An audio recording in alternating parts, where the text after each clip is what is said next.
Hello dear students, how are you all?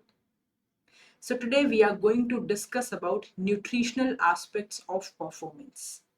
यानी कि हमारी परफॉर्मेंस के अंदर न्यूट्रिशन का क्या रोल होता है, इसके बारे में आज हम स्टडी करेंगे। देखिए, परफॉर्मेंस जो है वो बहुत सारे फैक्टर्स के ऊपर डिपेंडेंट होती है। यानी कि हम कह सकते हैं कि जो हमारी परफॉर्मेंस है वो एक डिपेंडेंट वेरिएबल है। अब क्या क्या फैक्टर्स ऐसे हो सकते हैं जिनके ऊपर हमारी परफॉर्मेंस डिपेंड करती है। यानी कि न्यूट्रिशन एक फैक्टर हो गया जिसको आज हम डिस्कस करेंगे कि किस तरह से न्यूट्रिशन हमारी परफॉर्मेंस को अफेक्ट करता है। इसके अलावा क्या क्या हो सकता है, जरा सोचिए। स्लीप हो जाएगी, स्लीप अफेक्ट करती है। हम किस तरह की टेक्निक हमारी है वो अफेक्ट करेगी। हमारी रिकवरी कैसी है, रिकवरी भी इम्पैक्ट करेगी। प्लस हमारा ट्रेनिंग स्टेटस कैसा है, हम कितने समय से ट्रेनिंग के अंदर इन्वॉल्व हैं, बिगिनर है, इंटरमीडिएट एथलीट है, एडवांस्ड एथलीट है, ये भी परफॉर्मेंस को इम्पैक्ट करेगा। Plus psychological mindset, psychological mindset भी जो है ये भी परफॉर्मेंस को इम्पैक्ट करेगा। तो यानी कि बहुत सारे फैक्टर्स हैं जो कि हमारी परफॉर्मेंस को इम्पैक्ट करते हैं। प्लस इसके अलावा हम ट्रेनिंग कैसी ले रहे हैं, यानी कि कितनी ज्यादा साइंटिफिक ट्रेनिंग हमारी है, साइंटिफिक ट्रेनिंग कितनी ज्यादा है, लोड एंड रिकवरी के बीच में रिलेशनशिप कैसा है, ठीक है, हम कितना टाइम अपनी ट्रेनिंग को दे पा रहे हैं, ठीक है, वाटर इनटेक कैसा है, या फिर हम कह सकते हैं आपका हाइड्रेशन स्टेटस कैसा है। हालांकि न्यूट्रिशन के अंदर ही आ जाएगा, but hydration also plays separately भी थोड़ा सा रोल प्ले करता है हमारी परफॉर्मेंस के अंदर। तो जैसा कि आप देख सकते हैं कि परफॉर्मेंस के अंदर जो है बहुत सारे मल्टी फैक्टर्स हैं। मल्टी फैक्टर्स यानी कि एक नहीं, काफी सारे फैक्टर्स हैं जो कि हमारी परफॉर्मेंस को इम्पैक्ट करते हैं, और हमारी परफॉर्मेंस इन सब के ऊपर डिपेंडेंट होती है। हर एक का रोल है, चाहे ऐसा हो सकता है किसी का रोल कम हो, किसी का रोल ज्यादा हो, लेकिन रोल सभी का है। अब मैं आपको एक एग्जाम्पल दूं, एक एग्जाम्पल से मैं आपको समझाऊं। तो जितने भी एथलीट्स ओलंपिक्स में जाते हैं वो सभी फिजिकली एक जैसे होते हैं, तभी तो वो ओलंपिक्स में जाते हैं। यानी कि all the athletes sitting at the starting lane in Olympics are equally in terms of their physical strength, तभी वो सिलेक्शन होकर अपनी अपनी कंट्री से वहां तक जाते हैं। लेकिन वो कौन सी चीज है ऐसी जिसकी वजह से उनके बीच में first second third fourth positions का डिफरेंस होता है। आप पाएंगे कि जो पोजीशंस होती हैं वो भी बिल्कुल एकदम फर्स्ट सेकंड थर्ड फोर्थ, यानी कि सारे के सारे एथलीट्स जो हैं वो बिल्कुल लगभग बराबर ही होते हैं। यानी कि ह्यूमन लेवल पर तो डिस्टिंग्विश कर पाना कि फर्स्ट कौन, सेकंड कौन, थर्ड कौन, कभी कभी बहुत मुश्किल हो जाता है। इसीलिए टेक्नोलॉजी की हेल्प से जो है हम डिटरमाइन करते हैं। एथलेटिक्स के अंदर फोटो फिनिश जो है वो लिया जाता है ताकि ये डिटरमाइन किया जा सके कि कौन फर्स्ट सेकंड थर्ड आया। तो यानी कि ऐसी कौन सी चीज है जो कि डिफरेंशिएट करती है, जिसकी वजह से उनकी पोजीशन के अंदर हमें डिफरेंस देखने को मिलता है। So that is psychological mindset. उस टाइम पर किसका मेंटल मेकअप कैसा है, कौन किस तरह से, कौन कितने बेटर जोन में है परफॉर्म करने के लिए, कौन माइंड के लेवल पर कम से कम डिस्ट्रैक्टेड है, किसका फोकस एकदम बिल्कुल अपने गेम के ऊपर ही है, अपने उसी जोन के अंदर जो है उस इंडिविजुअल ने, एथलीट ने अपने आप को बनाए रखा है। तो ये माइंड मेकअप, ये मेंटल माइंडसेट जो है ये बहुत इम्पैक्ट करता है एथलीट्स की परफॉर्मेंस को भी। दिखता नहीं है, विजिबल नहीं होता है, it is something which is abstract, we can not see the mind. Can we see the mind? We can not see the mind, हम इसको देख नहीं सकते, बट इसका बहुत ही ज्यादा इंपॉर्टेंट रोल होता है हमारी परफॉर्मेंस में। तो आज हम बात करेंगे न्यूट्रिशन के बारे में कि न्यूट्रिशन का क्या रोल है हमारी परफॉर्मेंस के अंदर, जो कि हमारा आज का मेन टॉपिक है। So this was a kind of overview we discussed कि परफॉर्मेंस किन किन फैक्टर्स के ऊपर डिपेंड होती है। एग्जाम में आपके पास क्वेश्चन यहाँ से इस तरह से आ सकता है कि परफॉर्मेंस जो है वो कौन से फैक्टर्स के ऊपर डिपेंड होती है, तो इन सब में से कोई भी ऑप्शन आपको मिल सकता है। इसके अलावा भी कोई ऑप्शन अगर आ जाता है तो अब आपको ये पता है कि परफॉर्मेंस जो है वो डिपेंडेंट वेरिएबल है और बहुत सारे फैक्टर्स हैं जो कि हमारी परफॉर्मेंस को डिपेंड करते हैं। तो आइए बात करते हैं न्यूट्रिशन के संबंध में, जो कि आज की हमारी चर्चा का विषय है। देखिए न्यूट्रिशन, न्यूट्रिशन हमारा खाना, खान पान, जिससे हमें न्यूट्रिएंट्स मिलते हैं। न्यूट्रिएंट्स क्या है? पोषक तत्व हैं जो कि हमें खाने के अंदर मिलते हैं। तो आप खुद बताइए सोचकर, किसी दिन आपने ठीक से खाना नहीं खाया हुआ होता, मान लेते हैं अगर आप में से बहुत सारे लोग ऐसे होंगे जिन्होंने स्पोर्ट्स के अंदर पार्टिसिपेट किया होगा। तो स्पोर्ट्स के अंदर आपने पार्टिसिपेट किया होगा तो आपने जरूर इस चीज को एक्सपीरियंस किया होगा कि अगर आपकी डाइट अच्छी चलती है, यानी कि आपका न्यूट्रिशन बढ़िया चलता है, तो आपकी बॉडी में एनर्जी अवेलेबिलिटी अच्छी रहती है। एनर्जी अवेलेबिलिटी अच्छी रहती है तो क्या होता है, आप बेटर आउटपुट दे पाते हैं, बेटर तरीके से ट्रेन कर पाते हैं। आप बेटर तरीके से ट्रेन कर पाते हैं तो आपकी परफॉर्मेंस भी ऑटोमेटिकली अच्छी हो जाती है। यानी कि सारी चीजें इंटरकनेक्टेड हैं। जैसे कि यानी कि अगर आपकी डाइट, हम कहें कि एक बैलेंस डाइट अगर आप लेंगे तो क्या होगा, आपके अंदर एनर्जी अवेलेबिलिटी की कोई कमी नहीं रहेगी। you'll have a lot of energy, energy availability रहेगी। एनर्जी अवेलेबिलिटी रहेगी तो ऑब्वियस सी बात है बेटर आपका ट्रेनिंग सेशन जाएगा, और बेटर ट्रेनिंग सेशन जाएगा तो सीधी सी बात है क्या होगा, हमारी परफॉर्मेंस जो है वो इम्प्रूव होती चली जाएगी। अब हमारी मांसपेशियों को क्या चाहिए, हमारी मांसपेशियों को एनर्जी तो चाहिए ना, एनर्जी चाहिए तभी वो एक्टिविटी कर पाएंगी, तभी वो कॉन्ट्रैक्ट कर पाएंगी। बिना एनर्जी के क्या होगा, एनर्जी अवेलेबिलिटी ही नहीं होगी तो क्या होगा, थोड़े समय तक तो मसल्स जो है वो एडजस्ट करेंगी, कोशिश करेंगी जितना भी स्टोर्ड अमाउंट है, स्टोर्ड फॉर्म ऑफ एनर्जी है उसको यूज करने का, लेकिन फिर उसके थोड़े समय बाद वो गिव अप कर देंगी। फिर आपको मसल स्पैज्म वगैरह, ठीक है, और ओवर ट्रेनिंग रिलेटेड इंजरीज वगैरह। बिकॉज ओवर ट्रेनिंग यहाँ पर इसलिए नहीं हो रही है कि आपने ट्रेनिंग सेशन जो है वो बहुत ज्यादा कर लिए या बहुत ज्यादा देर तक आपने वर्कआउट कर लिया, यहाँ पर ओवर ट्रेनिंग इसलिए हो रही है बिकॉज आपका न्यूट्रिशन प्रॉपर नहीं है, न्यूट्रिशन सही नहीं है। तो न्यूट्रिशन सही नहीं होगा तो हम थोड़ी सी भी ट्रेनिंग करेंगे तो वो ओवर ट्रेनिंग हमारे लिए होगी।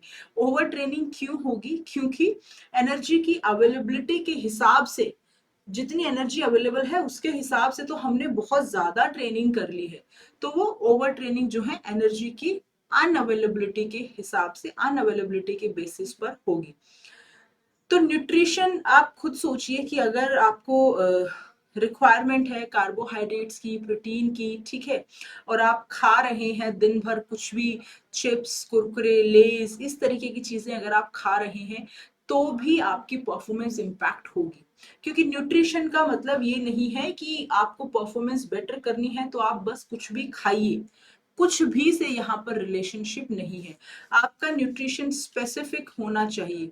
स्पेसिफिक किसके हिसाब से, specific to the demand of sport, specific to the demand of sport. जो भी आपका गेम है उसके हिसाब से, उसकी जो रिक्वायरमेंट है उसकी रिक्वायरमेंट के हिसाब से स्पेसिफिक होना चाहिए। फॉर एग्जाम्पल मैं आपको बताऊं कि मान लेते हैं अगर आप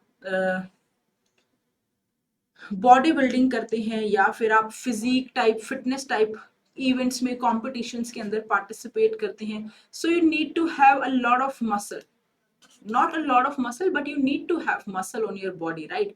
अब मसल कैसे ग्रो होगी, अब मसल के लिए आपको सफिशिएंट प्रोटीन, कार्ब, सारी चीजें आपको देनी पड़ेगी, बट प्रोटीन का एक बहुत इंपॉर्टेंट रोल है आपकी मसल के अंदर, ठीक है, मसल को एनलार्ज करने में, मसल की हाइपरट्रोफी करने में। वहीं पर अगर हम बात करें बाकी स्पोर्ट्स की या फिर एरोबिक स्पोर्ट्स की हम बात करें, एंड्योरेंस इवेंट्स की हम बात करें जिनको काफी देर तक आपको करते रहना पड़ता है, तो वहीं पर आपको रिलेटिवली रिलेटिवली प्रोटीन की बजाय आपको कार्बोहाइड्रेट इंटेक अपना ज्यादा करना पड़ता है।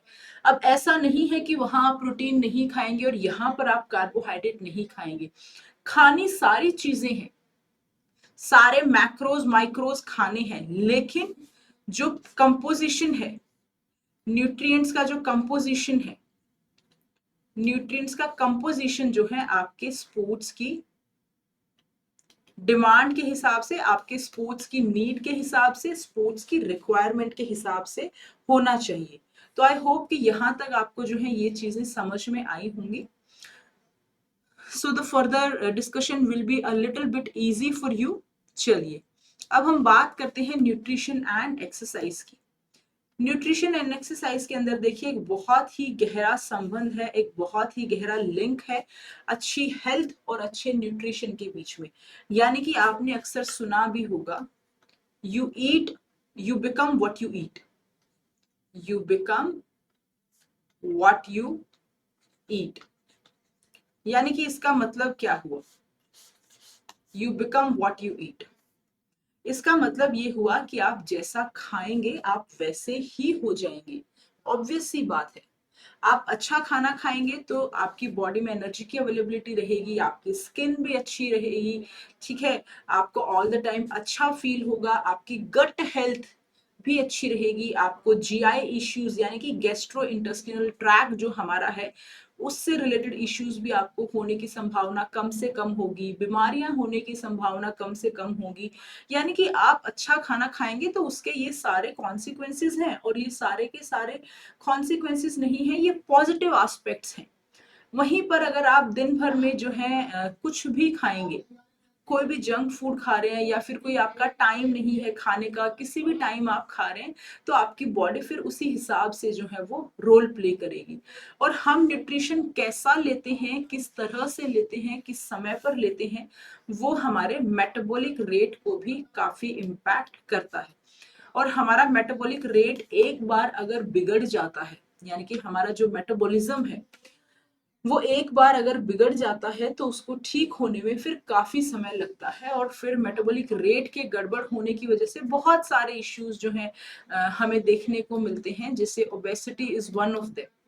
ठीक है, मेटाबॉलिक रेट आपका बहुत स्लो हो जाएगा तो you might fall prey to the lifestyle disease which is obesity. ठीक है, अब न्यूट्रिशन स्पोर्ट्स परफॉर्मेंस को इम्पैक्ट करता है और ये एक साइंटिफिक फील्ड है। न्यूट्रिशन एक साइंस है, साइंटिफिक फील्ड है। प्रॉपर डाइटेटिक्स के अंदर जो है डिग्री होती है, कोर्सेज होते हैं, जैसे फिजिकल एजुकेशन में होते हैं इसी तरह से डाइटेटिक्स के अंदर जो है कोर्सेज होते हैं। स्पोर्ट्स एथलीट्स के लिए स्पेसिफिक स्पोर्ट्स न्यूट्रिशन जो है डिग्रीज हैं, कोर्सेज हैं, वो सारी चीजें हैं। तो न्यूट्रिशन कोई एक जनरल ऐसे मतलब कुछ भी नहीं है कि बस हाँ आपको खाना है तो हेल्दी खाना है तो आलू खा लो और गाजर खा लो और सैलेड खा लो, ठीक है, पनीर खा लो, दाल खा लो, नहीं। साइंटिफिक फील्ड इसलिए बोला गया है क्योंकि न्यूट्रिशन क्या है, वो एक तरह से मैथमेटिकल कॉन्सेप्ट है। यानी कि यहाँ पर लॉजिक चलता है और लॉजिक के हिसाब से खाया जाता है। यानी कि एक एथलीट की क्या रिक्वायरमेंट है, क्या डिमांड्स है, उसके गेम की क्या डिमांड है, उसको क्या चीज कितनी चाहिए, कितने कार्बोहाइड्रेट्स चाहिए, कितने प्रोटीन चाहिए, कितने फैट चाहिए, वो सब का सब कैलकुलेट होकर फिर जो है उस एथलीट को दिया जाता है, सजेस्ट किया जाता है या प्रेस्क्राइब किया जाता है, हम कह सकते हैं। तो साइंस जहां पर आ गई वहां पर लॉजिक आ गया। तो यानी कि ये लॉजिकल फील्ड है, साइंटिफिक फील्ड है। आप ट्रेनिंग से पहले और ट्रेनिंग के बाद में कुछ भी खाएंगे तो उसका रीजन होगा कि ये आप क्यों खा रहे। पर्टिकुलर टाइप ऑफ फूड आप ट्रेनिंग से पहले लेते हो, डिफरेंट टाइप ऑफ फूड आप ट्रेनिंग के बाद में लेते हो, बेड टाइम रूटीन में आप अलग तरह के फूड्स लेते हो, ट्रेनिंग सेशन के दौरान आप अलग तरह से न्यूट्रिशन लेते हो। तो ये सारी की सारी चीजें जो है साइंटिफिक तरीके से, एक साइंटिफिक एंगल से सोचकर जो है डिसाइड की जाती है और फिर उसके बाद एक एथलीट को सजेस्ट किया जाता है। तो यहाँ तक समझ में आया, आगे चलते हैं। देखिए, for all levels of activity, यानी कि चाहे आप कंपेटिटिव एथलीट हैं या आप सिर्फ नॉर्मली वीकेंड्स पे खेलते हैं या फिर आप नॉर्मली एक्सरसाइज करते हैं, ठीक है, न्यूट्रिशन एक एडिक्वेट डाइट तो इम्प्रूवमेंट के लिए फंडामेंटल है। यानी कि आप बेहतर करना चाह रहे हैं, आप सिर्फ मान लेते हैं कि आप सिर्फ वॉक ही करते हैं और आप चाहते हैं कि आप हर रोज 30 मिनट वॉक कर रहे हैं और आप चाह रहे हैं कि मैं इसको धीरे धीरे समय के साथ जो है मैं 1 घंटे तक ले जाऊं। तो वो 1 घंटे तक लेकर जाने के लिए आपको अपनी बॉडी को प्रॉपर न्यूट्रिशन देना पड़ेगा, गुड न्यूट्रिशन देना पड़ेगा। ये फंडामेंटल है, यानी कि ये बेसिक है। इसके बिना चीजें जो है आगे नहीं बढ़ेंगी, बढ़ने की संभावना बहुत कम है, बढ़ेंगी तो थोड़ा सा आगे बढ़कर फिर जो है वो स्टेगनेट हो जाएंगी। तो न्यूट्रिशन का बहुत ही ज्यादा इंपॉर्टेंट रोल है। चलिए, ये हिंदी में है।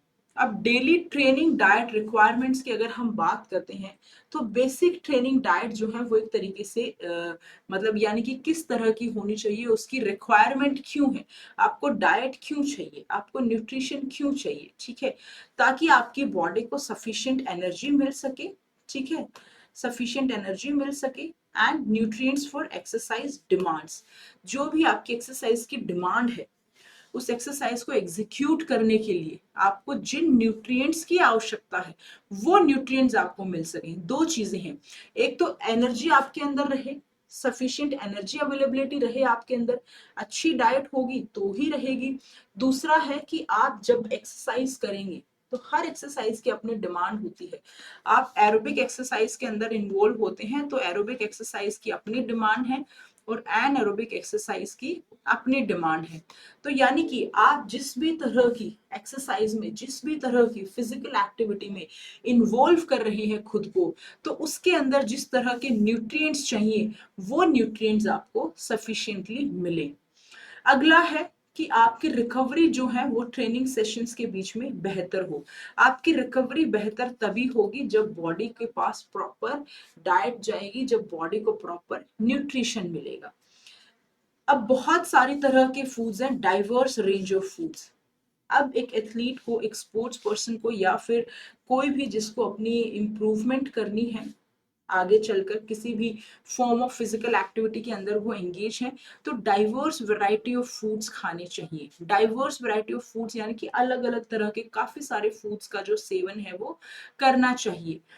यानी कि महीने भर में एक तरीके से almost every type of food जो भी आपके सराउंडिंग में अवेलेबल होता है उसको आपको कंज्यूम कर लेना चाहिए, ताकि बॉडी को हर तरीके के न्यूट्रिएंट्स, हर तरीके के antioxidants, phytochemicals, vitamins, minerals, macros, carbs, protein, fat, हर तरीके की चीजें बॉडी को मिल सके। अब जैसे ऑप्शंस आपके पास हैं, whole grain. Whole grain is a better choice than refined. Whole grain ज्यादा बेटर चॉइस है। सब्जियां, स्पेशली ग्रीन लीफी वेजिटेबल्स, सब्जियां बहुत इंपॉर्टेंट है। फ्रूट खाइए, lean meat. If you are a non-vegetarian then you can go for otherwise low fat dairy products। देखिए, fat की requirement होती है, फैट अपना रोल प्ले करता है बॉडी के अंदर, बट फैट की बहुत ज्यादा रिक्वायरमेंट नहीं होती है, क्योंकि फैट अगर बहुत ज्यादा आपने कंज्यूम कर लिया तो वो आपकी डाइजेशन प्रोसेस को स्लो कर देगा, आपकी डाइजेशन के अंदर कहीं ना कहीं वो एक हिंड्रेंस क्रिएट करेगा, और कहीं ना कहीं वो हिंड्रेंस आएगी तो आपकी बॉडी को, मान लेते हैं ट्रेनिंग के बाद, पोस्ट ट्रेनिंग यानी कि ट्रेनिंग खत्म करने के बाद आपकी बॉडी जो है अपने सारे स्टोर्स को, ग्लाइकोजन स्टोर्स को जो सब खाली हो जाते हैं उनको रिप्लेनिश करती है, रीफिल करती है, ठीक है। अगर आप उस टाइम पर ट्रेनिंग के बाद में बहुत ज्यादा फैट कंज्यूम कर लेंगे तो क्या होगा, आपका डाइजेशन प्रोसेस स्लो हो जाएगा और आपकी जो रिप्लेनिशमेंट है वो भी स्लो हो जाएगी, और उस टाइम जो है just right after the training हमारी बॉडी जो है बहुत ही सेंसिटिव होती है अपने ग्लाइकोजन स्टोर्स को रिप्लेनिश करने के लिए। तो जैसे जैसे टाइम बढ़ता जाएगा वो सेंसिटिविटी जो है कम होती जाएगी। तो इट इज ऑलवेज रिकमेंडेड कि ट्रेनिंग से पहले और ट्रेनिंग के बाद बहुत ज्यादा परसेंटेज में फैट कंज्यूम ना किया जाए। चलिए, अब आगे बात करते हैं। ये कहता है कि एथलीट्स को जो है एक ऑप्टिमल बॉडी वेट और फैट लेवल्स अपने रखने चाहिए। यानी कि बहुत ज्यादा बॉडी वेट अगर आप रखेंगे तो बहुत ज्यादा बॉडी वेट का एक एथलीट को कोई बेनिफिट नहीं है, बिकॉज एक एथलीट को फोर्स प्रोड्यूस करना होता है मूवमेंट्स को एग्जीक्यूट करने के लिए, और ये फोर्स प्रोडक्शन कहाँ से आएगा, ये फोर्स प्रोडक्शन मसल्स से आएगा। So muscles is an asset for the athlete, ठीक है। फैट की अगर बात करें तो excess fat is a kind of, we can say liability. Liability यानी कि ये इसकी जरूरत नहीं है। अगर एक्सेस फैट है, कोई एथलीट ओबीस है, ठीक है, या कोई एथलीट बनना चाह रहा है लेकिन वो ओबीस है, तो need to get away, need to get rid of the fat. Fat को कम करना बहुत जरूरी है। क्यों? फैट को अगर मूवमेंट्स हम एग्जीक्यूट करते हैं तो उसके अंदर भी कहीं ना कहीं हिंड्रेंस का रोल प्ले करता है, कहीं ना कहीं जो है एक तरीके से हम कह सकते हैं कि बहुत एफिशिएंटली मूवमेंट्स को परफॉर्म करने नहीं देता है। तो मसल जो है वो फोर्स प्रोडक्शन के अंदर जो है वो काम आती है। मसल एक बहुत ही इम्पॉर्टेंट जो है रोल प्ले करती है। तो एक तरीके से एथलीट को अपना बॉडी वेट जो है वो इस हिसाब से लेकर चलना चाहिए, मेंटेन करना चाहिए, दैट ही और she should have a good amount of muscles so that a good amount of force can be produced and then the movements can be done। बहुत ज्यादा फैट की रिक्वायरमेंट नहीं होती है। एडिक्वेट हाइड्रेशन बहुत जरूरी है, ट्रेनिंग से पहले, ट्रेनिंग के दौरान और ट्रेनिंग के बाद में, यानी कि तीनों टाइम अपने आप को हाइड्रेट रखना बहुत ही ज्यादा जरूरी है। फिर उसके बाद शॉर्ट और लॉन्ग टर्म हेल्थ को प्रमोट हमें करना चाहिए एथलीट्स के अंदर और इन जनरल भी, बिकॉज हेल्थ जो है दैट इज वेल्थ। अगर हम हेल्थ का ध्यान नहीं रखेंगे, हम हेल्थ को प्रमोट नहीं करेंगे, then a day will come when everything will looks like it's of no use. जब हमारी हेल्थ अच्छी होती है तभी हम किसी भी चीज को एंजॉय कर पाते हैं, तभी हम लाइफ को जो है एक पॉजिटिव एंगल से या फिर मैं कहूँ एक बेहतर ढंग से हम देख पाते हैं और जी पाते हैं। अब बात करते हैं एथलीट्स की एनर्जी नीड्स की। देखिए, एथलीट्स को एक एवरेज पर्सन की बजाय ज्यादा एनर्जी की रिक्वायरमेंट होती है। ऐसा क्यों होता है? ऐसा इसलिए होता है क्योंकि एक एथलीट की जो डिमांड है वो ज्यादा है, एक एथलीट का जो एनर्जी एक्सपेंडिचर है वो ज्यादा है। एथलीट का जो एनर्जी एक्सपेंडिचर है वो ज्यादा है, more energy expenditure as compare to a normal person. अब जो एवरेज पर्सन कोई ऐसी स्ट्रेनुअस एक्टिविटी नहीं करता, बस अपने दिन भर के घर के रूटीन के अंदर ही इन्वॉल्व रहता है, तो उसको उतनी ज्यादा एनर्जी की रिक्वायरमेंट नहीं है जितनी की बजाय कि एक एथलीट जो हाई इंटेंसिटी एक्टिविटीज के अंदर, हाई इम्पैक्ट वाली एक्टिविटीज के अंदर इन्वॉल्व है। अब मेल एथलीट्स को नॉर्मली 2400 से 3000 कैलोरी पर डे की रिक्वायरमेंट होती है। अब देखिए, ऐसा नहीं है कि हर एथलीट को 2400 से 3000 कैलोरी चाहिए, बट ऑन एन एवरेज जो है इतनी तो चाहिए होती है, इसके आसपास ऑन एन एवरेज चाहिए होती है। फीमेल की बात करें वहीं पर, तो फीमेल को 2200 से लेकर 2700 किलो कैलोरी पर डे की रिक्वायरमेंट होती है। अब ये फिक्स नहीं है, ये वेरिएबल है।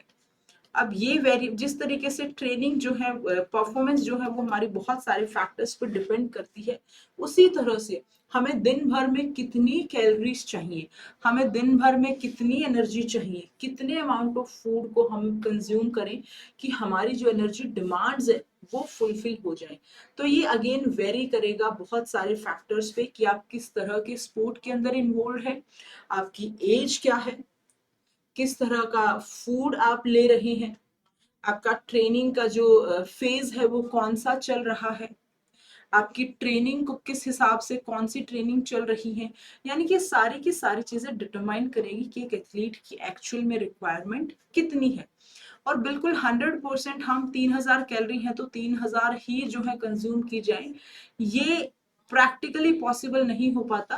3000 का 2800 हो जाता है और 3000 का 3200 भी हो जाता है। 100-200 कैलोरीज का वेरिएशंस प्लस माइनस 10% जो है वो स्टिल एक्सेप्टेबल रहेगा, बट उससे ज्यादा नहीं होना चाहिए और कोशिश तो करनी चाहिए कि जो प्लान्ड है उसको पूरा लिया जाए।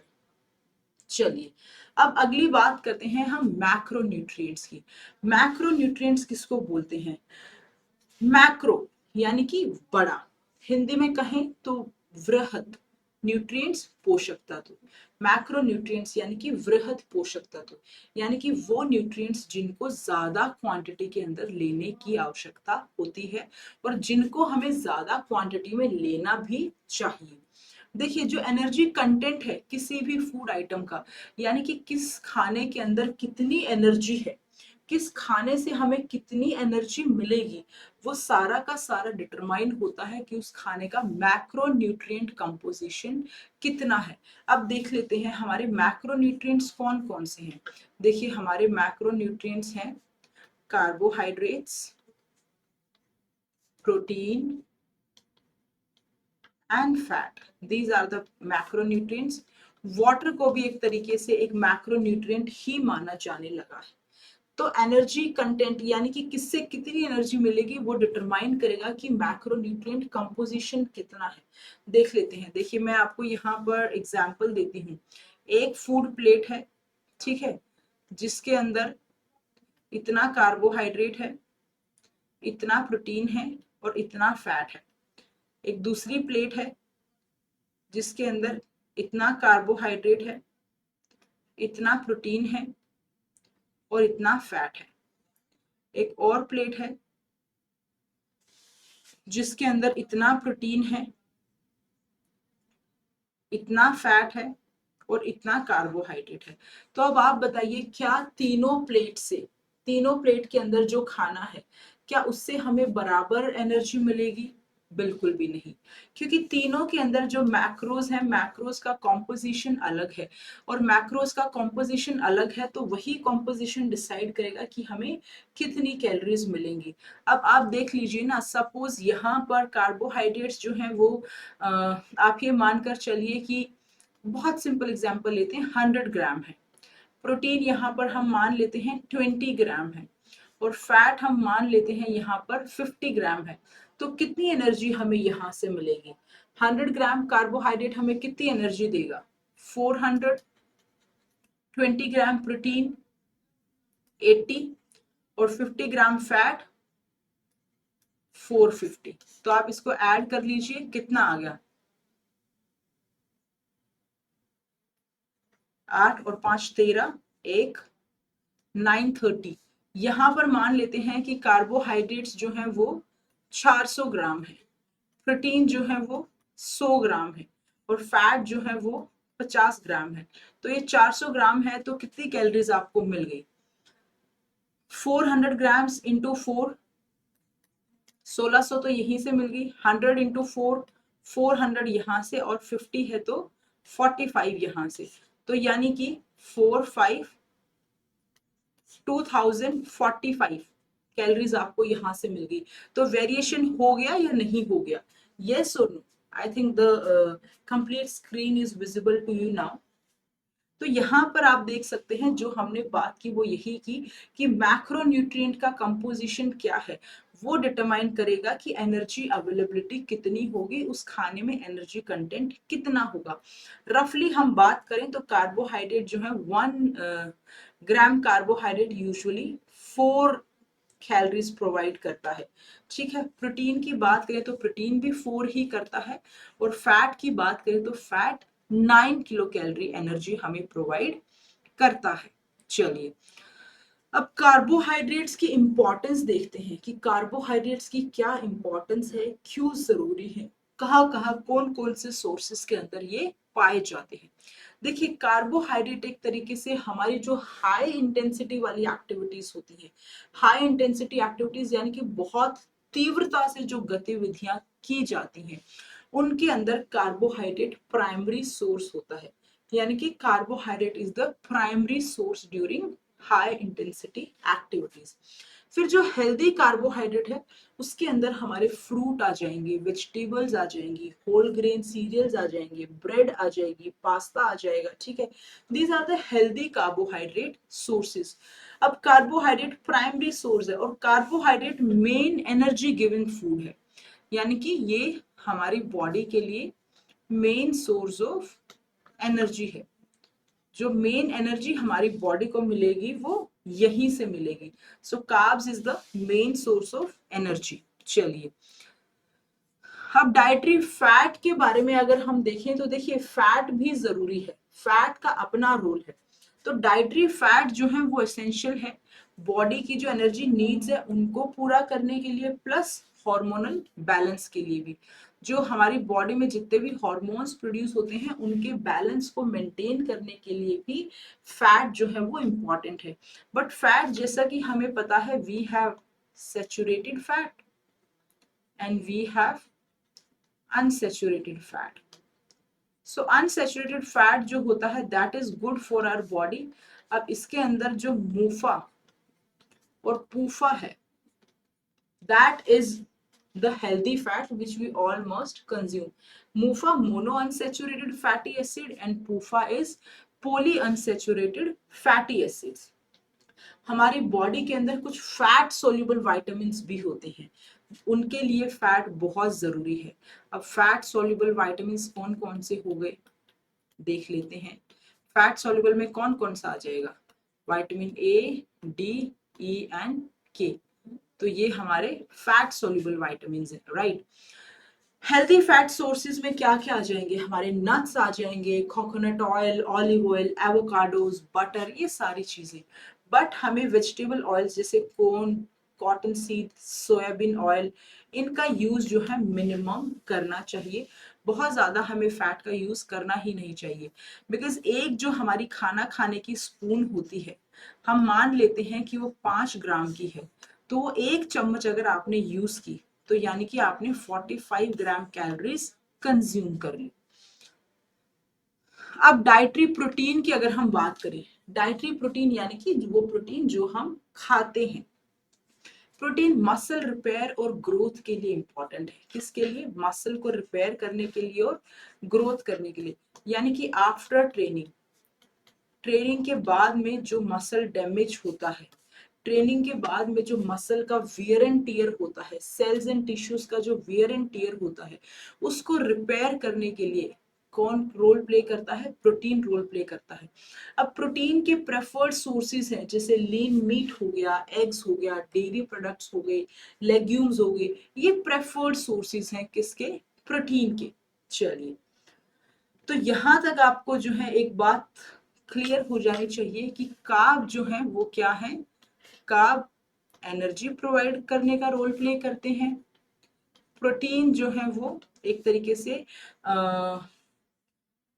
मसल और रिपेयरिंग का काम जो है हम एक तरीके से कह सकते हैं करते हैं। और फैट जो है वो एक तरीके से ओवरऑल हेल्थ का को ध्यान में रखते हैं, हॉर्मोन्स का बैलेंस जो है वो मेंटेन करके रखते हैं। तो ये एक इम्पॉर्टेंट, सबका एक अपना रोल है। अब ऐसा नहीं है कि आप कार्ब्स बहुत ज्यादा खा लो तो कोई दिक्कत नहीं है, कैलोरीज तो बहुत ज्यादा खाकर भी आपने खाया तो उतना ही 2000 कैलोरीज ही नहीं। कार्ब, प्रोटीन, फैट की जो एक प्रॉपर रेशियो आपकी बॉडी को चाहिए, आपके स्पोर्ट्स की डिमांड के हिसाब से, स्पोर्ट्स की रिक्वायरमेंट के हिसाब से, वही आपको कंज्यूम करनी है, वही आपको खानी है। चलिए, अब एक एथलीट की डाइट की अगर हम बात करें, तो एथलीट की डाइट जो है should resemble those recommended for general public. यानी कि नॉर्मली उनके जैसी ही होनी चाहिए जो आमतौर पर लोग खाते हैं।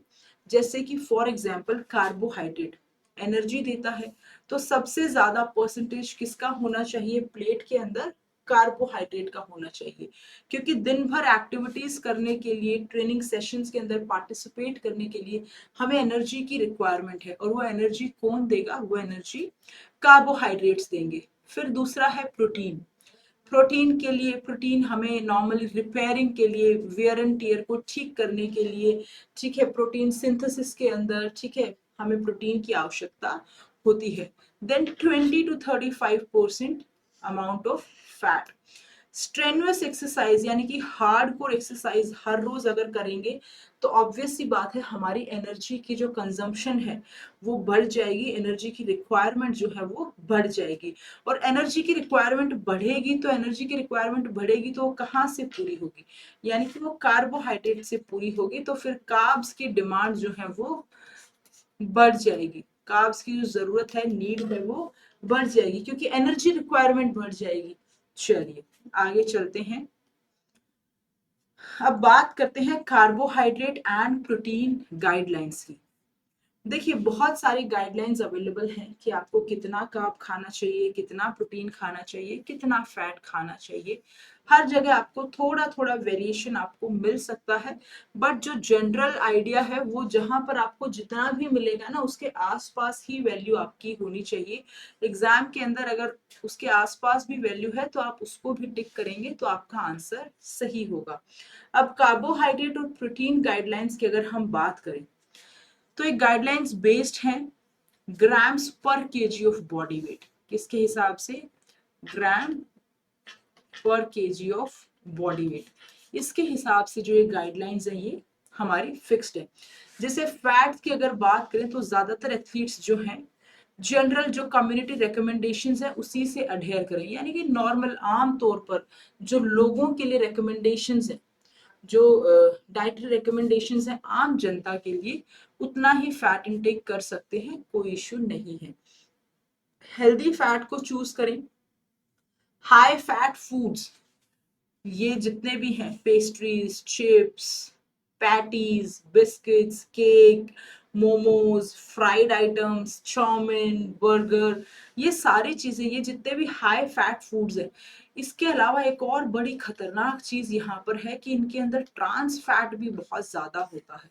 यानी कि जितने भी जंक फूड होते हैं उन सब के अंदर ट्रांस फैट पाया जाता है, और ट्रांस फैट हमारी हेल्थ के लिए बहुत ही ज्यादा नुकसानदायक होता है। अगर आप बहुत ज्यादा ट्रांस फैट का सेवन करेंगे तो आपको हार्ट रिलेटेड प्रॉब्लम्स जो है वो बहुत जल्द ही आपको देखने को मिलेंगी। तो ऐसा क्यों करना है? अब कैसे पता चले कि किस फूड आइटम के अंदर ट्रांस फैट है या नहीं है? देखिए फ्राइड में तो होता है, तो वो तो आप हमेशा के लिए आप अपने आप से आप अंदाजा लगा सकते हो कि कोई भी फ्राइड आइटम है तो उसके अंदर ट्रांस फैट होता है। फिर उसके अलावा आप कोई भी चीज मार्केट से खरीदते हैं तो उसका आप लेबल चेक कीजिए। उसके लेबल के ऊपर जो है मेंशन्ड होता है कि इसके अंदर कितना ट्रांस फैट है, कितना शुगर है, वो सारी चीजें उसके ऊपर बताई हुई होती है। चलिए अब आगे बात करें कार्बोहाइड्रेट्स के वाइटल रोल की। वाइटल रोल यानी कि इंपॉर्टेंट रोल की। तो डाइजेशन के दौरान सारे के सारे कार्ब्स जो है वो ब्रेक डाउन हो जाते हैं, किसमें? शुगर के अंदर। यानी कि जो भी हम कार्बोहाइड्रेट्स खाते हैं, जब डाइजेशन होती है, जब खाना पचता है, तो वो कार्ब्स जो है शुगर के अंदर ब्रेक डाउन हो जाते हैं।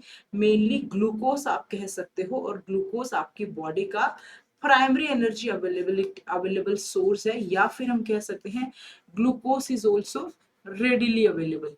यानी कि कोई भी एक्टिविटी करनी है तो ग्लूकोज अवेलेबल है, ग्लूकोज आपको जो है वो इमीडिएट एनर्जी प्रोवाइड करता है। तो डाइजेशन के दौरान कार्ब्स जो हैं वो शुगर्स के अंदर ब्रेक डाउन हो जाते हैं, या फिर हम कहेंगे ग्लूकोज के अंदर ब्रेक डाउन हो जाते हैं, और इसी ग्लूकोज की ही स्टोर्ड फॉर्म को हम कहते हैं glycogen. I'll just write this here. Stored form of glucose. So stored form of glucose is glycogen. Glycogen हमें कहाँ कहाँ पर देखने को मिलता है? हमारी मसल्स में और लिवर के अंदर। चलिए अब ग्लूकोज जो है, अब अगली बात यही कही गई है जो हमने डिस्कस कर ली। ग्लूकोज ग्लाइकोजन में कन्वर्ट कर दिया जाता है और लिवर और मसल्स के अंदर जाकर स्टोर हो जाता है। फिर बाद में हमारी बॉडी को जब भी एनर्जी की रिक्वायरमेंट होती है, जब भी एनर्जी की रिक्वायरमेंट होती है तो हमारी बॉडी को एनर्जी मिल जाती है इस स्टोर्ड एनर्जी से। चलिए अब आगे बात करेंगे बूस्टिंग ग्लाइकोजन स्टोर्स, यानी कि ग्लाइकोजन स्टोर्स जो हैं उनको हम कैसे बूस्ट अप करें, कैसे बढ़ाएं, कैसे ज्यादा से ज्यादा ग्लाइकोजन स्टोर करें, ताकि जब भी एनर्जी की रिक्वायरमेंट हो तो हमारी बॉडी को एनर्जी सफिशिएंट अमाउंट में मिल पाए। तो आपको regularly high carb foods consume करने पड़ेंगे अगर आपको अपने ग्लाइकोजन स्टोर्स को इंक्रीज करना है। तो हाई कार्ब फूड्स जो है आप रेगुलरली कंज्यूम कीजिए। हाई कार्ब फूड्स यानी कि जिन फूड्स के अंदर कार्बोहाइड्रेट का कंटेंट ज्यादा है। आप कार्ब्स को अगर रिस्ट्रिक्ट कर दोगे तो आपकी एक्सरसाइज की जो एबिलिटी है वो कम हो जाएगी, यानी कि आपकी क्षमता शारीरिक गतिविधियों को, फिजिकल एक्टिविटीज को करने की, ट्रेनिंग सेशन को बेहतर ढंग से करने की कम हो जाएगी। क्यों? क्योंकि आपकी मसल्स में, लिवर में जो ग्लाइकोजन स्टोरेज है वो इनसफिशिएंट होगी। तो कार्ब्स को रिस्ट्रिक्ट आपको नहीं करना है। अब बैलेंसिंग की बात करें कार्ब इनटेक की, तो देखिए कार्ब की जो रिक्वायरमेंट है, यानी कि किस एथलीट को कितना कार्बोहाइड्रेट चाहिए है, किसकी क्या रिक्वायरमेंट है, ये फिर अगेन बहुत सारे फैक्टर्स के ऊपर डिपेंड करती है। जैसे कि आपकी एक्सरसाइज की ड्यूरेशन कितनी है, आधा घंटा कर रहे हैं तो कम रिक्वायरमेंट है एनर्जी की कम रिक्वायरमेंट है तो कार्ब्स की कम रिक्वायरमेंट है। 1 घंटे का सेशन है तो रिक्वायरमेंट बढ़ गई, और 4 घंटे का सेशन है तो रिक्वायरमेंट और भी ज्यादा बढ़ गई। तो एक्सरसाइज की जो ड्यूरेशन है, एक्सरसाइज का जो टाइम है, समय है, अवधि है, उसके ऊपर हमारी कार्बोहाइड्रेट रिक्वायरमेंट डिपेंड करती है। अगली बात है फ्रीक्वेंसी के ऊपर भी डिपेंड करती है। फ्रीक्वेंसी का मतलब क्या हुआ, यानी कि अगर आप 30% एफर्ट के ऊपर काम कर रहे हैं और अगर आप 90% एफर्ट के ऊपर काम कर रहे हैं, तो किसमें आपको ज्यादा एनर्जी चाहिए, किसमें आपको ज्यादा amount of effort put in करना पड़ेगा? ऑब्वियसली यहाँ पर आपको ज्यादा करना पड़ेगा बजाय कि 30% में। तो ज्यादा एनर्जी आपको चाहिएगी तो वो कहाँ से आएगी? वो कार्ब से ही तो आएगी। अगला है इंटेंसिटी। सॉरी, ये हमने इंटेंसिटी डिस्कस किया, ठीक है, दिस वाज इंटेंसिटी। ड्यूरेशन यानी कि टाइम, फ्रीक्वेंसी, फ्रीक्वेंसी यानी कि कितनी बार। मान लेते हैं एक एथलीट है ए एथलीट हफ्ते में जो है 3 times a week, 3 times week में ट्रेनिंग करता है। एक और एथलीट है बी जो है वो 5 टाइम्स वीक के अंदर ट्रेनिंग करता है। तो ज्यादा एनर्जी रिक्वायरमेंट किसकी हुई, आप खुद से बताइए, किसकी हुई ज्यादा energy requirement? Obviously athlete B की। और बी एथलीट ही अगर 90% इंटेंसिटी पे वर्क कर रहा है तो इसकी रिक्वायरमेंट ज्यादा हुई। अगर यही 2 आवर वर्क कर रहा है तो इसकी रिक्वायरमेंट ज्यादा हुई। ए वहीं पर 30% एफर्ट इंटेंसिटी पे काम कर रहा है और 1 घंटे के लिए कर रहा है। तो यहाँ पर ए और बी के केस में जो है आप पाओगे कि जो बी एथलीट है, जो बी पर्सन है, उसकी रिक्वायरमेंट ज्यादा है। फिर इसके बाद जो है कार्ब कंजम्पशन जो है वो एक्सरसाइज के लेवल के हिसाब से चेंज करनी चाहिए हमें। अगर आप सिर्फ 30 मिनट ही एक्सरसाइज करते हैं तो 3 to 5 ग्राम पर केजी पर डे आपको कार्ब इनटेक करना चाहिए। यानी कि ये आपकी पर डे की वैल्यूज आपको दी हुई हैं। अगर आप light intensity, light lower level पर 50% से नीचे नीचे आप लाइट इंटेंसिटी पे काम कर रहे हो, सिर्फ 30 मिनट ही कर रहे हो हर रोज, तो 3 to 5 ग्राम पर केजी पर डे आपको कार्बोहाइड्रेट कंज्यूम करने हैं। वहीं पर अगर आप मॉडरेट इंटेंसिटी के ऊपर काम कर रहे हो, लगभग घंटे भर के लिए आप कम कर रहे हो, तो 5 to 7 ग्राम पर केजी पर डे आपको कंज्यूम करना है। और वहीं पर आप अगर एंड्योरेंस एक्सरसाइज के अंदर इन्वॉल्व हो, यानी कि वो एक्सरसाइजेस जिसमें आप काफी समय तक एक्टिविटी को परफॉर्म करते हो, स्टैमिना जिसमें आपका काफी चाहिए होता है, लगभग मान के चलिए कि 1 से 3 घंटे हर रोज, तो आपको 6 to 10 ग्राम पर केजी पर डे आपको कार्ब कंजम्पशन करना चाहिए। एक्सट्रीम एंड्योरेंस की अगर हम बात करें, यानी कि खूब एकदम मैराथन रनर्स की तरह, ठीक है, 4 घंटे या उससे ज्यादा अगर आप ट्रेनिंग कर रहे हो तो आपको 8 से 12 ग्राम पर केजी पर डे आपको कार्ब कंज्यूम करना चाहिए। So these are the values based on intensity and duration भी।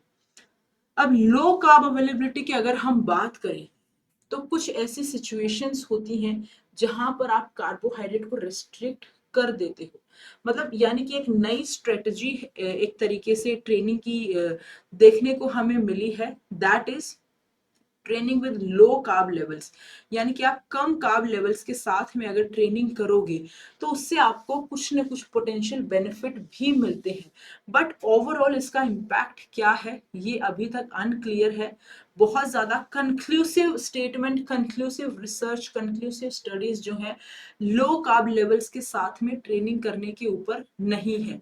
हाँ, स्टडीज आती रहती हैं, बट अभी जो है लो कार्ब लेवल्स के साथ में ट्रेनिंग करना इतना ज्यादा बेनिफिशियल, कितना बेनिफिशियल है कितना नहीं है, किस तरह से बेनिफिशियल है, ये अभी प्रूफ नहीं हो पाया है। ग्लाइसेमिक इंडेक्स की अगर हम बात करें तो ग्लाइसेमिक इंडेक्स क्या होता है, इसको हम जीआई ऑफ फूड्स भी बोलते हैं, जीआई इंडेक्स ऑफ फूड्स भी बोलते हैं।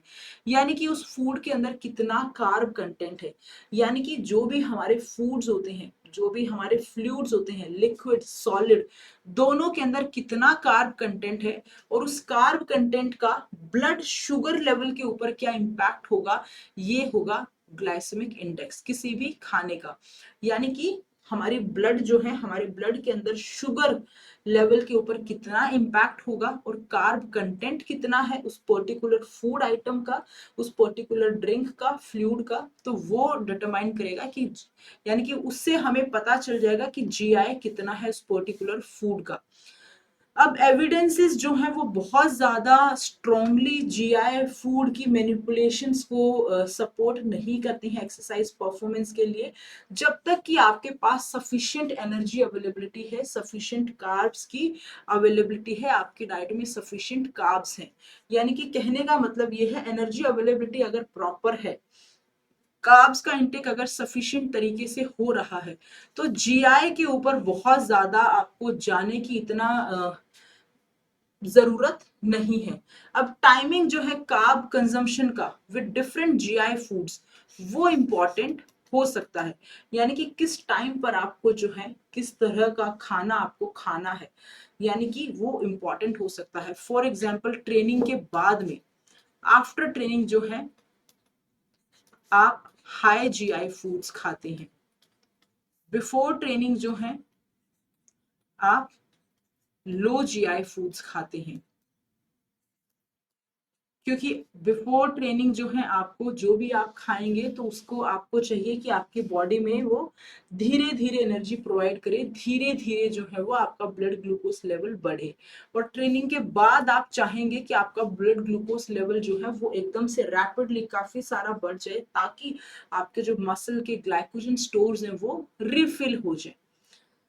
चलिए, अब लो जीआई फूड्स जो हैं वो आपको सस्टेन्ड एनर्जी प्रोवाइड कर सकते हैं बिफोर एक्सरसाइज, अभी जो मैंने आपको बात बताई।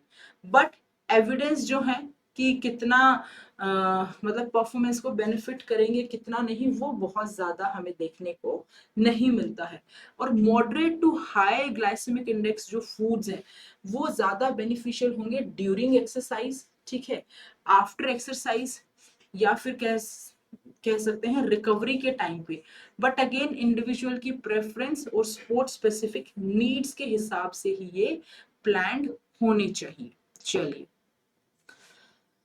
आगे बात करेंगे ऑप्टिमाइजिंग न्यूट्रिशन फॉर परफॉर्मेंस, यानी कि परफॉर्मेंस इंप्रूव करने के लिए आप न्यूट्रिशन को कैसे ऑप्टिमाइज कर सकते हो। प्री इवेंट मील की यहाँ पर बात की गई है। देखिए, प्री इवेंट मील का एक एथलीट के ट्रेनिंग सेशन में, एथलीट की प्रिपरेशन के अंदर बहुत ही ज्यादा इंपॉर्टेंट रोल होता है। बिकॉज आप खाना खाएंगे तभी आपको एनर्जी की अवेलेबिलिटी मिलेगी, और आप ट्रेनिंग से पहले क्या खाएंगे वो भी मायने करेगा। मान लेते हैं आपने बहुत सारा फैटी फूड कंज्यूम कर लिया, या आपने ऐसा फूड कंज्यूम कर लिया जिसके अंदर बहुत ज्यादा हाईली फाइबर आपको देखने को मिलता है, या आपने ऐसा फूड कंज्यूम कर लिया जो आपको एकदम से एनर्जी प्रोवाइड करेगा, फिर आपको एनर्जी क्रैश हो जाएगा, फिर आपकी एनर्जी अवेलेबिलिटी एकदम से डाउन हो जाएगी। तो प्री इवेंट मील जो है वो एक तरीके से साइंटिफिकली प्लान जो है वो की जाती है, बिकॉज ये एक एथलीट के ट्रेनिंग सेशन से पहले की इंपॉर्टेंट मील होती है, जो कि डिसाइड करती है कि एथलीट के अंदर ड्यूरिंग ट्रेनिंग सेशन जो है वो एनर्जी की अवेलेबिलिटी किस तरह से होगी। आइडली जो है हाई कार्ब मील 3 से 4 घंटे पहले लेनी चाहिए अगर आप परफॉर्मेंस बेटर करना चाहते हो तो। अब 3 से 4 घंटे पहले क्यों लेनी चाहिए, ताकि वो प्रॉपरली डाइजेस्ट हो जाए। जब आप ट्रेनिंग करें तो जो ब्लड फ्लो है ठीक है, वो सारा का सारा आपकी मसल्स के पास में हो, ठीक है, आपका डाइजेस्टिव सिस्टम जो है उस टाइम पर रोल प्ले ना कर रहा हो, वहां पर ब्लड की रिक्वायरमेंट जो है ना हो, मिनिमम से मिनिमम हो, आपको ड्यूरिंग सेशन जो है वो किसी भी तरीके का डिस्कम्फर्ट ना हो। तो इन सारे रीजंस की वजह से आपको कुछ टाइम पहले खाना खाना चाहिए, 3-4 घंटे पहले खाएंगे तो वो पच भी जाएगा, आपको किसी भी तरीके का स्टमक में भी डिस्कम्फर्ट फील नहीं होगा। उसके अलावा जो है छोटा सा स्नैक आप ले सकते हो अगर आप 1-2 घंटे पहले खा रहे हो तो। कहने का मतलब ये है कि जितना आप जो है टाइम, जितना कम समय पहले आप खाते जाओगे उतना आपके फूड की क्वांटिटी भी कम होती जाएगी। क्योंकि अगर भर पेट आपने, मान लेते आपने लंच किया है, भर पेट एकदम लंच कर लिया है, तो उसके बाद तो ट्रेनिंग नहीं होगी ना। तो ट्रेनिंग के लिए आपका एम्प्टी स्टमक होना या आपके स्टमक का एक परफेक्ट जोन के अंदर होना इंपॉर्टेंट होता है। हाइड्रेशन भी बहुत इंपॉर्टेंट है। यूजुअली 2-4 घंटे पहले आधा लीटर पानी तो पी ही लेना चाहिए। प्लस जब आप एक्सरसाइज के आसपास खा रहे हैं तो आपको ध्यान रखना है कि आप कुछ भी ऐसा ना खाएं जिससे आपको स्टमक में डिस्कम्फर्ट फील हो। तो इस चीज का आपको खासकर ध्यान रखना है। अब कुछ प्री एक्सरसाइज मील और स्नैक ऑप्शंस हैं जो कि आप यहाँ पर देख सकते हैं स्क्रीन के ऊपर। इनमें से आप कोई भी चूज कर सकते हैं, या फिर हमारे इंडिया के जो फूड आइटम्स हैं, अब इसमें भी काफी चीजें, अब हमारे इंडिया में ऑलमोस्ट सारी ही चीजें मिलती हैं बिकॉज ग्लोबलाइज्ड वर्ल्ड है, ग्लोबलाइजेशन का जमाना है। तो कोई चीज अगर अमेरिका के अंदर है तो वो इंडिया के अंदर भी अवेलेबल है आज के दिन, और इंडिया के अंदर कोई चीज अगर अवेलेबल है, कोई फूड आइटम अगर उगता है तो वो अमेरिका में भी अवेलेबल है। यानी कि हर चीज हर जगह आपको देखने को मिलेगी। तो ये कुछ प्री एक्सरसाइज मील और स्नैक ऑप्शंस है जो कि आप एक एथलीट को रेकमेंड कर सकते हो। फिर उसके बाद ऐसे इवेंट्स जो कि 1 घंटे तक के होते हैं, तो उस 1 घंटे तक के इवेंट्स में जो कार्बोहाइड्रेट बेवरेजेस आती हैं, they are also sufficient to enhance your performance. आपकी परफॉर्मेंस को इम्प्रूव करने के लिए कार्ब बेवरेजेस जो आती हैं 1 घंटे तक अगर आप सिर्फ सेशन कर रहे हो तो दे आर ऑल्सो सफिशिएंट। अब ईटिंग ड्यूरिंग एक्सरसाइज, एक्सरसाइज के दौरान की अगर हम बात करें, देखिए एक्सरसाइज अगर 1 घंटे से ज्यादा जा रही है, यानी कि 60 मिनट से ज्यादा जा रही है, तो कार्बोहाइड्रेट इनटेक जरूरी है कि आपका ब्लड ग्लूकोज लेवल मेंटेन रहे, आपको थकान बहुत जल्दी ना हो। मतलब कि 1 घंटे से ज्यादा जैसे ही आपकी एक्सरसाइज चली जाएगी, आप 1 घंटे से ज्यादा का समय अगर लगाएंगे तो सफिशिएंट कार्बोहाइड्रेट इनटेक आपको लेना ही पड़ेगा, ताकि फटीग भी डिले हो और आपके ब्लड ग्लूकोज लेवल भी मेंटेन रहे और आपको सफिशिएंट एनर्जी अवेलेबिलिटी भी मिलती रहे। करंट जो रिकमेंडेशंस हैं फिलहाल की, वो तो ये सजेस्ट करती हैं कि 30 से 60 ग्राम कार्बोहाइड्रेट जो है वो आपको लेना चाहिए। ठीक है, ये इन सारे सोर्सेस से आप जो है ले सकते हैं। ड्यूरिंग एक्सरसाइज की बात कर रहे हैं हम यहाँ पर 30 to 60 ग्राम्स, इसीलिए कोई पर डे यहाँ पर कुछ मेंशन नहीं है। कार्बोहाइड्रेट इंटेक जो है आप एक्सरसाइज की शुरुआत में लेना शुरू कर सकते हो। जैसे ही आपने एक्सरसाइज शुरू की, शुरुआत में ही आप कार्बोहाइड्रेट ड्रिंक आप ले रहे हो या कुछ भी बार आप ले रहे हो तो आप उसको लेना शुरू कर सकते हो, और धीरे धीरे जैसे जैसे आपकी एक्सरसाइज आगे बढ़ती जाती है तो आप उसको थोड़ा थोड़ा थोड़ा थोड़ा करके कंज्यूम कर सकते हो, ताकि आपको स्टमक के लेवल पर भी डिस्कम्फर्ट ना हो, और इसके अलावा जो है आपको आपकी बॉडी को भी बहुत ज्यादा ब्लड को डेविएट ना करना पड़े। चलिए, फिर एडिक्वेट फ्लूइड इनटेक बहुत जरूरी है ड्यूरिंग प्रोलॉन्ग्ड एक्सरसाइज, ताकि डिहाइड्रेशन से आप सफर ना करो, बिकॉज डिहाइड्रेशन हमारी परफॉर्मेंस को सिवियरली इम्पैक्ट करती है। आपको अगर प्यास लगी है तो यानी कि आप को अब जो है ये एक सिम्टम नहीं है कि आप एक तरीके से अब डिहाइड्रेट हुए हैं। हमें पानी नॉर्मली प्यास लगने से पहले ही पी लेना चाहिए। हमें प्यास लग गई तो मतलब अब तो बॉडी ने रिस्पॉन्ड दे दिया कि अब तो जरूरत है, अब तो पिला दो। तो एडिक्वेट फ्लूइड इनटेक जो है वो बहुत लंबे समय तक आप एक्सरसाइज कर रहे हैं तो डिहाइड्रेशन से बचने के लिए बहुत जरूरी है स्पोर्ट्स ड्रिंक्स ली जा सकती हैं, डाइल्यूटेड फ्रूट जूसेस लिए जा सकते हैं, एंड पानी इज द बेस्ट। जो 4 घंटे या उससे ज्यादा एक्सरसाइज करते हैं तो पर आवर यानी कि हर घंटे 90 ग्राम्स ऑफ कार्बोहाइड्रेट रेकमेंड होता है। कितना? 90 grams of carbohydrate per hour is recommended. चलिए, so eating after exercise, rapid recovery. After exercise खाना क्यों जरूरी होता है? ताकि जो हमारी रिकवरी है वो बेहतर से बेहतर हो, और रिकवरी जितनी अच्छी होगी नेक्स्ट डे परफॉर्मेंस भी उतनी ही अच्छी होगी। प्रॉम्प्ट ग्लाइकोजन रिप्लेनिशमेंट जरूरी है एक्सरसाइज के बाद में। जैसे कि मैंने आपको बताया था शुरुआत में ही कि एक्सरसाइज के बाद में हमारे ग्लाइकोजन स्टोर्स बहुत सेंसिटिव होते हैं अपने आप को रिफिल करने के लिए, रिप्लेनिश करने के लिए। तो एक्सरसाइज के तुरंत बाद जो है ग्लाइकोजन रिप्लेनिशमेंट बहुत ही क्रूशियल होता है, इंपॉर्टेंट होता है। कार्बोहाइड्रेट रिच फूड्स या फ्लूइड्स कुछ भी हैं वो आपको शुरुआत के ही 1-2 घंटे के अंदर खा लेने हैं एक्सरसाइज करने के बाद। यानी कि आपको बहुत ज्यादा समय ये नहीं लगाना कि एक्सरसाइज खत्म की उसके आप 4 घंटे बाद खाना खा रहे हैं, नहीं। कोशिश कीजिए शुरुआत के घंटे में ही आप खा लीजिए। अब कार्बोहाइड्रेट सोर्स को आप कंसिडर कर सकते हैं, बहुत सारे सोर्सेज हैं। अगर आपका एक और सेशन है, एक और इवेंट है विद इन 8 आवर्स, तो आप हाई जीआई कार्ब सोर्सेज खाइए। हाई जीआई कार्ब सोर्सेज जो है वो जल्दी डाइजेस्ट हो जाएंगे, यानी कि ये क्विक डाइजेस्ट हो जाएंगे, और क्विक डाइजेस्ट हो जाएंगे तो आपको किसी भी तरह की डिस्कम्फर्ट आपको फील नहीं होगा। ठीक है, तो आप हाई जीआई कार्ब सोर्सेज खा सकते हैं शुरुआती आधे घंटे में एक्सरसाइज के बाद। फिर आप कंटिन्यू कर सकते हैं अंटिल रेगुलर मील पैटर्न रिज्यूम्स। फिर सूटेबल चॉइसेस हैं कुछ, यानी कि आप जो है यहाँ से जैसे sports drink, juices, cereals, low fat milk, sandwiches, fruit, yoghurt, ये सारी चीजें जो है आप यूज कर सकते हो। अब एथलीट को नॉर्मली एक्सरसाइज के दौरान फ्लूइड डेफिसिट होता है, वाटर लॉस होता है। ऑब्वियस सी बात है, पसीना इतना निकलता है तो वाटर लॉस हमें देखने को मिलता है। अब रिहाइड्रेशन पोस्ट एक्सरसाइज बहुत जरूरी है, यानी कि एक्सरसाइज के बाद में अपने आप को रिहाइड्रेट कर लेना प्री एक्सरसाइज लेवल्स के बराबर, ये एक एथलीट के लिए बहुत इंपॉर्टेंट होता है, ताकि उसकी परफॉर्मेंस एनहेंस, उसकी परफॉर्मेंस अफेक्ट ना हो, और रिकवरी जो है वो भी अच्छे से हो जाए। नॉर्मली रेकमेंडेड ये होता है कि एथलीट्स जो हैं वो 1.25 से लेकर 1.5 लीटर ऑफ फ्लूइड्स कंज्यूम करें for every KG of body weight lost during exercise. यानी कि एक्सरसाइज के दौरान जितना भी बॉडी वेट कम हुआ है उतना फ्लूइड वो एक्सरसाइज के बाद में कंज्यूम कर ले। It is very important.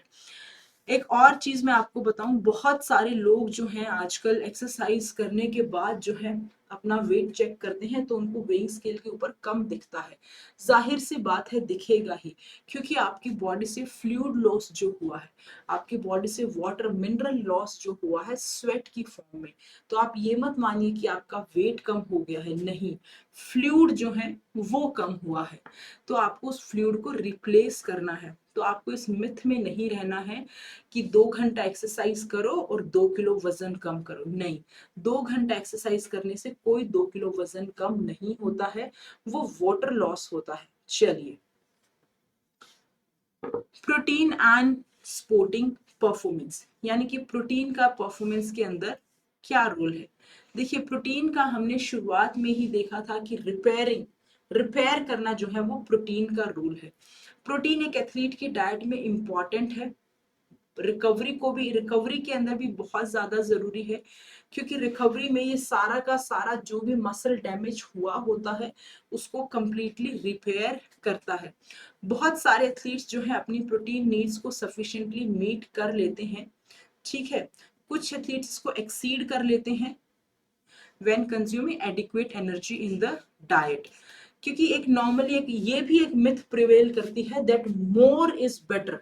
Protein के केस में प्रोटीन को लेकर एक और धारणा जो है वो हमें देखने को मिलती है, that is more is better, लेकिन ऐसा नहीं होता है। आपकी बॉडी को जितना चाहिए आपको उतना ही चाहिए। आप ज्यादा खाएंगे तो उसका कोई फायदा नहीं मिलेगा, बल्कि आपकी बॉडी के ऊपर उसका बैड इम्पैक्ट ही पड़ेगा, आपके शरीर के ऊपर उसका दुष्प्रभाव ही पड़ेगा। तो ये कॉन्सेप्ट अगर आप भी रखते हैं तो आप इससे बाहर आइए, इसको खत्म कर दीजिए। अब रेकमेंडेड प्रोटीन इंटेक, यानी कि कितना प्रोटीन जो है वो लेना चाहिए। नॉर्मली प्रोटीन रिकमेंडेशंस जो है वो फिजिकल एक्टिविटी के टाइप और उसकी इंटेंसिटी के ऊपर डिपेंड करती है। अब यहाँ पर अलग अलग लोगों के लिए जो है रिकमेंडेशंस दी हुई है, बट जनरली स्पोर्ट्स पर्संस के लिए और जनरल लोगों के लिए आपको पता होनी चाहिए। जैसे जनरल पब्लिक या फिर जो इंडिविजुअल्स एक्टिव हैं, नॉर्मली बहुत ज्यादा सेडेंटरी लाइफस्टाइल जिनका नहीं है, तो उनको 0.8 से 1 ग्राम पर KG body weight per day protein consume करना चाहिए। स्पोर्ट्स के अंदर जो इन्वॉल्व है, स्पोर्ट्स में भी नॉन एंड्योरेंस इवेंट्स में, तो उनको 1 to 1.2 ग्राम पर KG body weight per day. Non endurance events के अंदर, जो एंड्योरेंस इवेंट्स में और स्ट्रेंथ इवेंट्स के अंदर इन्वॉल्व है, उनको 1.2 से 2 ग्राम प्रोटीन पर KG body weight per day consume करना चाहिए। फिर जो एथलीट्स वेट लॉस करना चाहते हैं, उनको प्रोटीन इंटेक जो है वो 2 ग्राम पर KG body weight per day use करना चाहिए, ताकि उनकी बॉडी से मसल मास लॉस ना हो, मसल कंटेंट जो है वो प्रिजर्व हो। क्योंकि अगर हम वेट लॉस के प्रोसेस में जाएंगे तो कैलोरी डेफिसिट की सिचुएशन में जाएंगे, तो प्रोटीन ज्यादा इसलिए बढ़ा देना है कि बॉडी अगर कहीं ना कहीं थोड़ा सा भी protein as a source of fuel use कर लेगी, तो आपकी मसल को किसी तरीके का लॉस ना हो।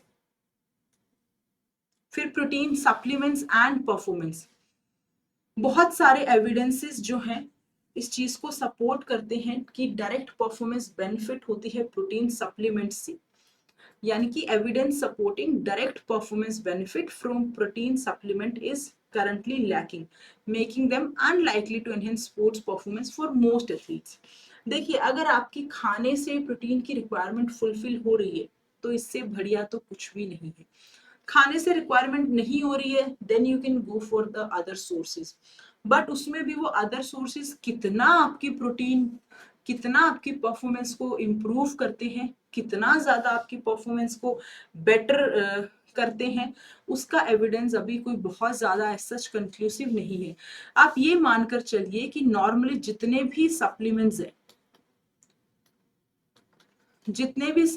हैं इन सब का प्लेसिबो इफेक्ट होता है 75% तक। तो यानी कि साइकोलॉजिकली आपके दिमाग में ये है कि हाँ आपने प्रोटीन खा लिया है, तो आपकी बॉडी को जो बेनिफिट मिलता है वो साइकोलॉजिकल माइंडसेट से ही मिलता है, यानी कि 75% तो प्लेसिबो इफेक्ट है। और अगर एक्सेस प्रोटीन आप लेंगे तो जैसा कि मैंने आपको बताया कि नुकसान भी है। एक तो पैसा ज्यादा खर्च होगा, किडनी के ऊपर बुरा असर पड़ेगा, वेट गेन, अगर हाई फैट प्रोटीन चॉइसेस आपने कंज्यूम कर ली, प्रोटीन ज्यादा है किसी फूड सोर्स में और फैट भी ज्यादा है साथ में, तो वेट गेन होने के चांसेस हैं। Cancer risk elevated, specially red और प्रोसेस्ड मीट का अगर आप सेवन करते हैं तो प्रोटीन सप्लीमेंट्स का नुकसान भी है। प्रोटीन सप्लीमेंट्स क्या, हर तरीके के सप्लीमेंट्स का नुकसान भी है, और बेनिफिट कितना है कितना नहीं वो अभी रिसर्च ने हमें क्लियर पिक्चर रिसर्च से हमें किसी सप्लीमेंट को लेकर एज सच नहीं मिलती है।